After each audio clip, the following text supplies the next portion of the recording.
Hi friends, എൻ്റെ video ആദ്യമായിട്ട് കാണുകയാണെങ്കിൽ ഒന്ന് സബ്സ്ക്രൈബ് ചെയ്യണം കേട്ടോ. അപ്പം ഇന്ന് നമ്മൾ കുറച്ച് ഗാർഡൻ വിശേഷങ്ങളാണേ. ഇതെങ്ങനെയുണ്ട് കാണാൻ? നല്ല ഹാർട്ട് ഷേപ്പിൽ നിൽക്കുന്നുണ്ട് അല്ലേ? നല്ല ഒരുപാട് വെള്ളം വേണ്ട ഒരു ചെടിയാണ് കേട്ടോ അത്. എനിക്ക് ഒത്തിരി ഇഷ്ടമാണ് അത്. ഞാൻ ഒരുപാട് ചട്ടിയിൽ അത് ഉണ്ടാക്കിയിട്ടുണ്ട്. പിന്നെ ഇത് കണ്ടോ? ഒരു ചെറിയൊരു കയറിൻ്റെ ഇടയിലാണ് നിൽക്കുന്നത് കേട്ടോ. കുഞ്ഞു വേര് വന്നിട്ടുണ്ട്. എനിക്ക് വെള്ളവും വേണ്ട, ഒരു ചട്ടിയൊന്നും വേണ്ട, ഞാൻ ഇവിടെ തന്നെ ഇരുന്നോളാം പറഞ്ഞ് അവിടെ നിൽക്കുകയാണ്. പിന്നെ നമ്മുടെ ബ്രൈഡൽ ബൊക്കെയൊക്കെ വെട്ടിയിട്ടുണ്ടായിരുന്നു. അതൊക്കെ നല്ല തളിർത്ത് വരുന്നുണ്ട്. ഞാൻ വെട്ടിയതിന് വീഡിയോ ഒക്കെ ഇട്ടിട്ടുണ്ടായിരുന്നു കേട്ടോ. നല്ല അടിയോടുകൂടി തന്നെ വെട്ടിയിരുന്നു. അപ്പോൾ ജസ്റ്റ് ഇപ്പോൾ ഒക്കെ തെഴുത്ത് വരുന്നുണ്ട്. പിന്നെ അതേപോലെ നമ്മൾ ബോഗൺവില്ലയൊക്കെ കട്ട് ചെയ്ത് വെച്ചതാണ്. എല്ലാം തലപ്പ് പിടിച്ച് വരുന്നുണ്ട്. പിന്നെ എൻ്റെ പുതിയ ചട്ടി എങ്ങനെയുണ്ട്? നമ്മുടെ വാഷിംഗ് മെഷീൻ്റെ ലിക്വിഡ് വാങ്ങില്ലേ നമ്മൾ, അതിൻ്റെ ക്യാനാണ് കേട്ടോ.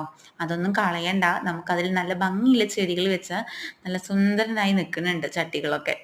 അപ്പോൾ ഓക്കെ, താങ്ക് യു.